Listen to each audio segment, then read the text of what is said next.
Hey everyone, today we're ranking every legendary killer from worst to best. The legendary killers being the characters only unlockable through special skins for the core killers. For this video, I'll only be including the legendaries that have a completely different character and assessing each of the legendaries based on their visuals, but also what they offer overall. I also want to consider how well the legendary fits the character it's on. Here's our tiers, and let's get into it. Decent. The Mordeo. The Mordeo has got to be one of the weakest, possibly the weakest legendary killer we have. The Mordeo originates from Crypt TV and was one of the first iterations of legendary killers, with Crypt TV being a smaller license and therefore making more sense as just skins over a full chapter. This does however mean that this is very basic and actually has no listed bonus features, and so for all intents and purposes, Mordeo is just a skin. No model change, no new animations or sounds, it's very basic. I do like it a lot still though, and I don't think any of these skins deserve to be called bad, because they all deliver in one way or another. The best part of this skin is its visuals, but also the lore I think, which retells the story of how Huntress became a Mordeo, with her consuming a person within the sacred forest,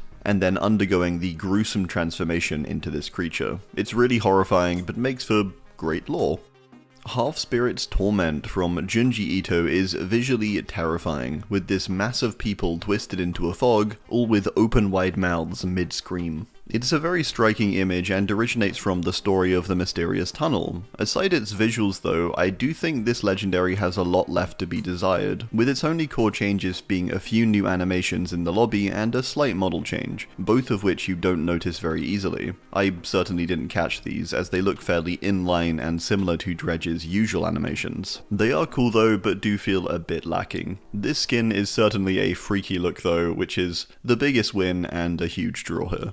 Eddies. I'm going to place all together as they're all technically the same character and represent Iron Maiden coming into the game, in various forms, with each of the Eddies representing a different album, then the Tribute Dredge seeming to be an overall depiction of the band. These are all great legendaries with cool little stories behind them that sort of flesh out what the story might be behind each of the album artworks, bringing them to life with characters on various killers. The core of these, however, is mainly just a model change, and the bigger kicker with these is that you also get the Iron Maiden music playing in the lobby when you've got them on, which I can't actually show, but that's what really makes them stand out and gives them a bit of a boost, despite not having too many other features. They look great, and you get to listen to Iron Maiden in the lobby.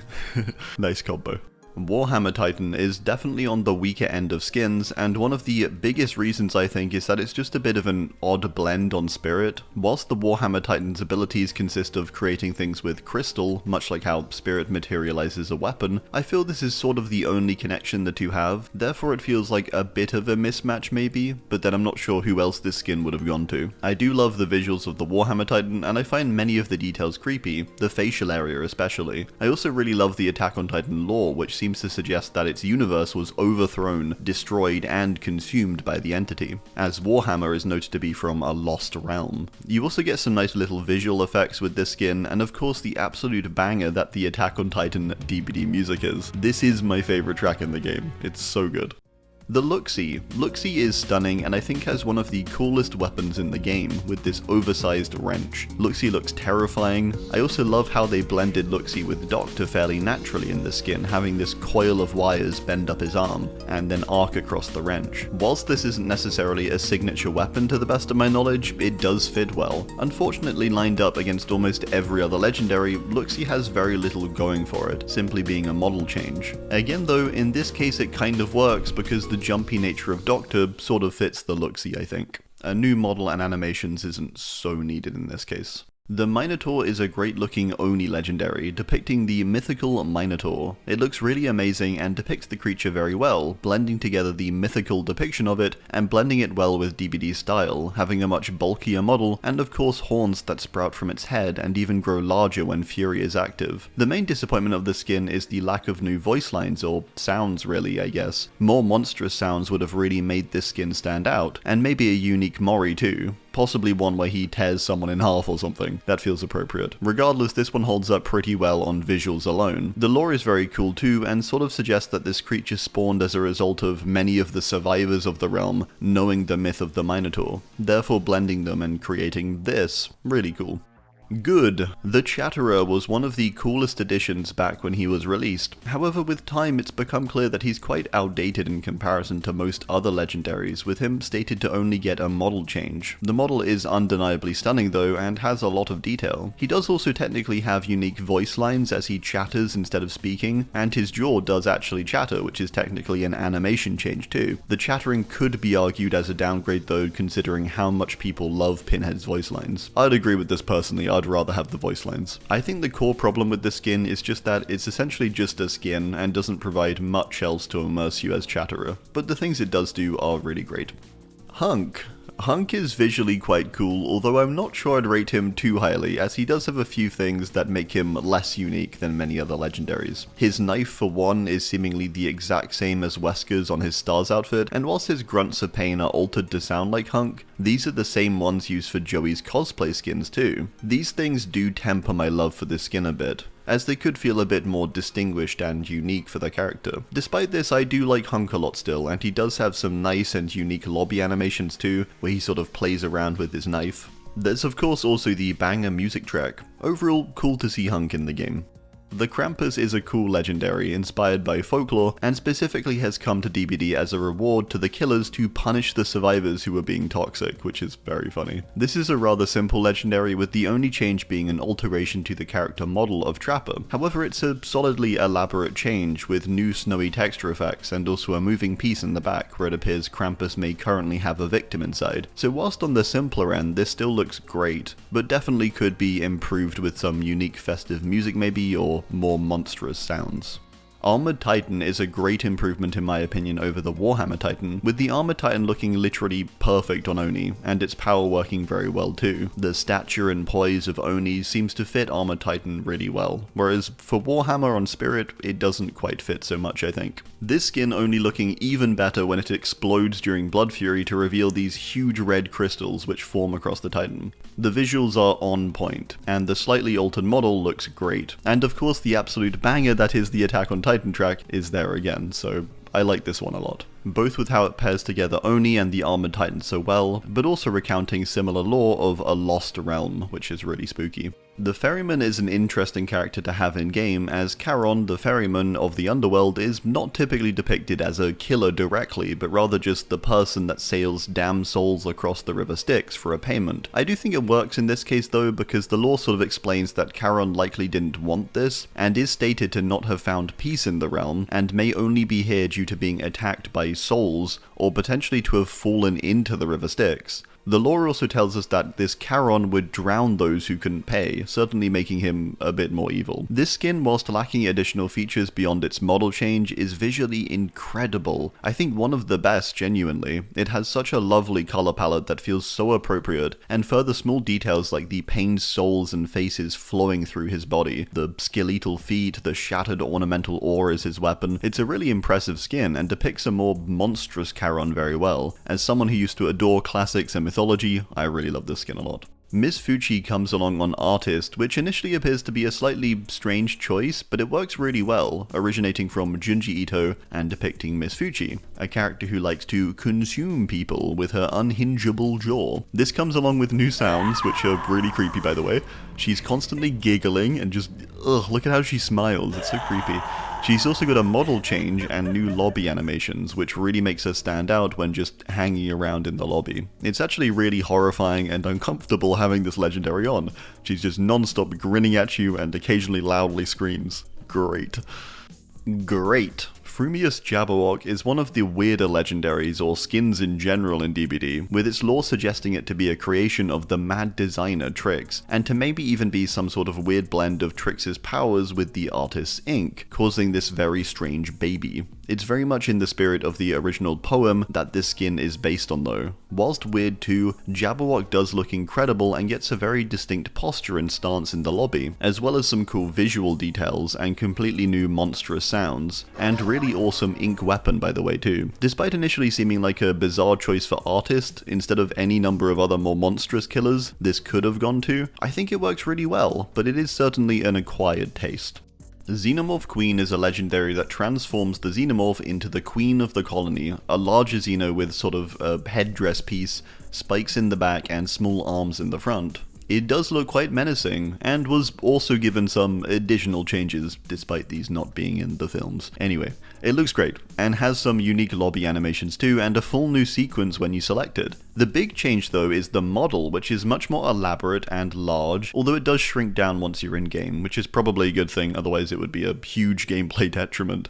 Tomie is a visually stunning skin, and by far the best offering from the Junji Ito collection, being on Spirit, coming with a new model, with Tomie being mid-transformation with her split face, having new lobby animations and new sounds to separate Tomie from Rin. She's much more animated and somewhat whiny with her pitch, and does these sweet little animation routines, which fits the character well. It further still retains some pieces of Spirit, with Spirit's cut still being faintly visible, which is a nice touch. Tomie further has a great lore story with her coming to the realm mid-transformation, as she began to split once more, which is why she's persistently caught in this moment in the realm with two faces, depicting her as both beautiful but also monstrous. A very well done legendary. The Leshen is an artist legendary that depicts a creature from The Witcher, an ancient creature that protects the forest. It actually makes a lot of sense on Artist here too, as the Leshen is able to summon crows and even use them to attack. It's a visually great skin and also works well on Artist, who's very tall, as the Leshen are typically much taller than your regular person. It also has unique Witcher music, which you can hear on only a few cosmetics in the game, making it quite unique, and the music is really solid. It also comes with some new monstrous sounds and some lobby animations too. I think this one's really well done, and especially because of how well it fits Artist too. Despite the Leshen having ink arms, it feels appropriate and fitting, even if it doesn't look completely accurate.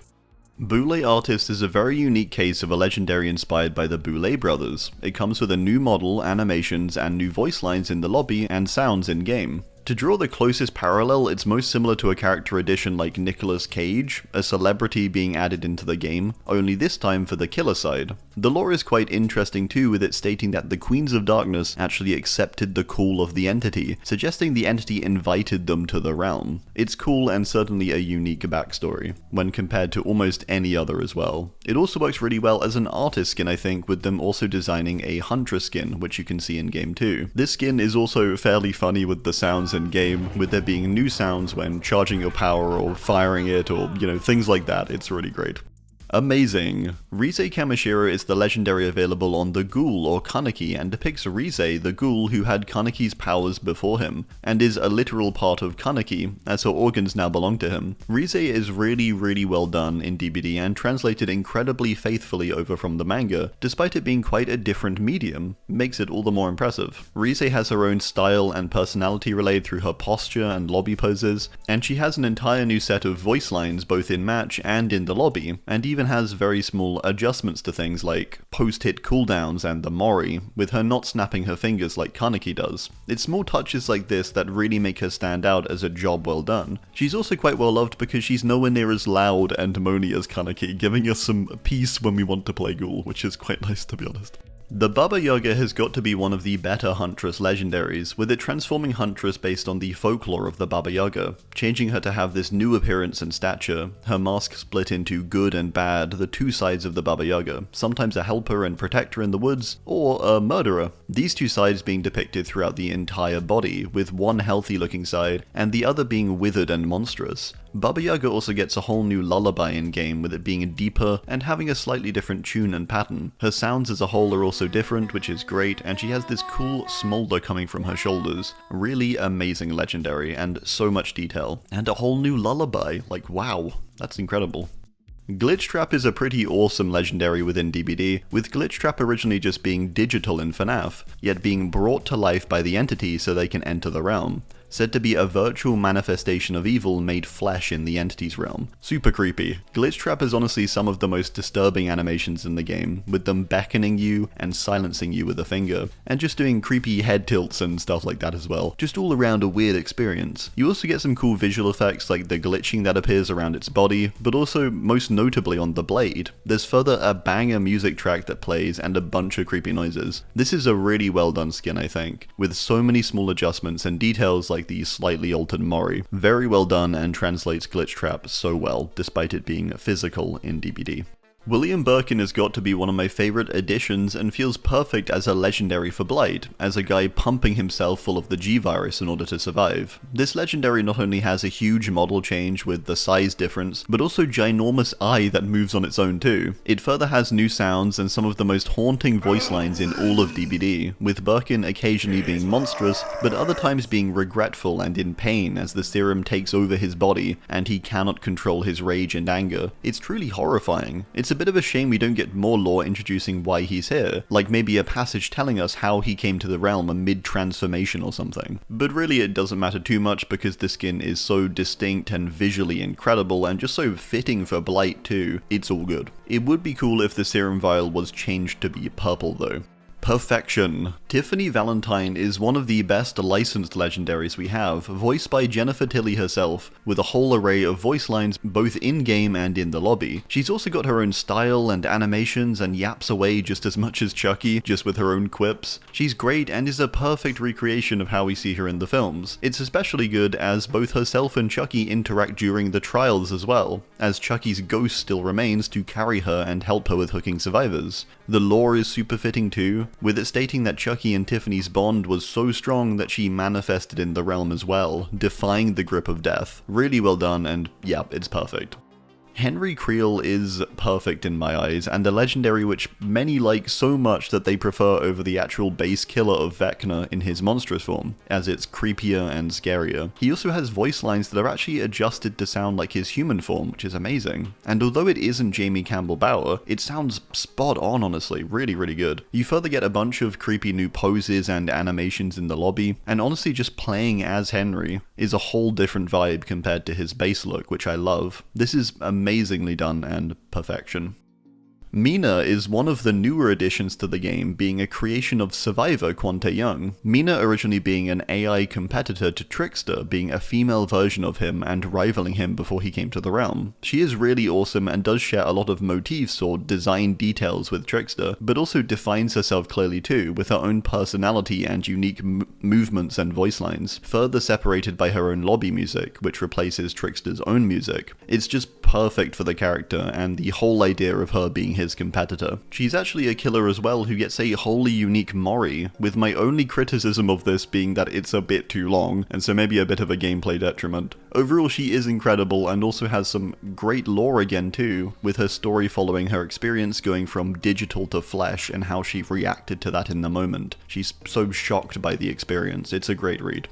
Murderous Grizzly has got to be one of the strangest legendaries or cosmetics in general that DBD has received, being a huge bear with a cat on its head. However, it's surprisingly very fitting, with this cat actually having powers and acting almost like a parasite on the bear's head, controlling it unknowingly, and using it for its greater size. Really freaky, honestly. It has a bunch of new noises, and actually multiple sets with the cat and the bear making their own sounds. The peak part of this legendary is the Mori, which features even more cats, which distract a survivor before the bear approaches. It's such a cool legendary and completely left field, but works really well in DBD to be honest. I also think it does fit Oni well too, and looks amazing when lit up in Blood Fury. Yellow Rabbit is an incredible legendary, bringing in William Afton from the FNAF movies and featuring Matthew Lillard voicing him too. It does look a little goofy, I will say, largely due to how small his head looks in the suit and the funny looking jump scare, but it's such a well done skin and is visually incredible. It has entirely new sounds, new animations, new model, with the spring bodysuit being far more repaired and having the style it has in the films. This one is great, and maybe my only request would be that it would be nice if the body mask or headpiece was toggleable on and off. Regardless, this is perfect and made just even better by Matthew Lillard's performance. Were-Elk is undeniably one of the best legendaries in the game, seemingly coming to be as a result of all the theories surrounding Huntress being a werewolf or were-creature of some kind. This outfit confirms those and shows us she's a Were-Elk, a were version of the same creature who killed her mother. This legendary is packed with details head to toe, or hoof, like head to hoof. That's what I'm trying to say. Covered in small trinkets, weaponry, and even 2 masks to represent Huntress and her mother. It further has an entirely new model, animations, sounds, and a deeper lullaby. The pinnacle is surely the Mori 2, which is one of the most gruesome we've had, and seems to also mimic the way that Anna's mother was killed. It's very brutal but feels fitting and appropriate. What a horrifying creature this is. Naughty Bear has got to be one of the earlier instances of a killer being completely transformed with a legendary skin. When playing as Naughty, you really feel like Naughty Bear, and it's pretty easy to forget you're playing Trapper, as you have these huge teddy bear hands in first person, and the narrator constantly talking. This legendary is loaded to the brim with new features and cool details, and is a great homage in general to the game that somewhat inspired DBD's eventual creation. Naughty has unique animations in the lobby, and even when in the pregame, and has a completely unique Mori too. He gets voice lines in the form of the narrator, but also his own, so he technically has two voices, or sounds at least. He also of course has a complete overhaul to his model and music. This is a wildly good skin, and brings a character from a fairly old game at this point into the modern day, and does it extremely well. He further has a great lore story which retells how he entered the fog, and even why he hears the narrator still. It's amazing, and the whole legendary is a clear love letter to the game that made this game what it is today. Alright, well, that's gonna do it. I do hope you enjoyed. Let me know your thoughts as always down below. Thanks, and goodbye.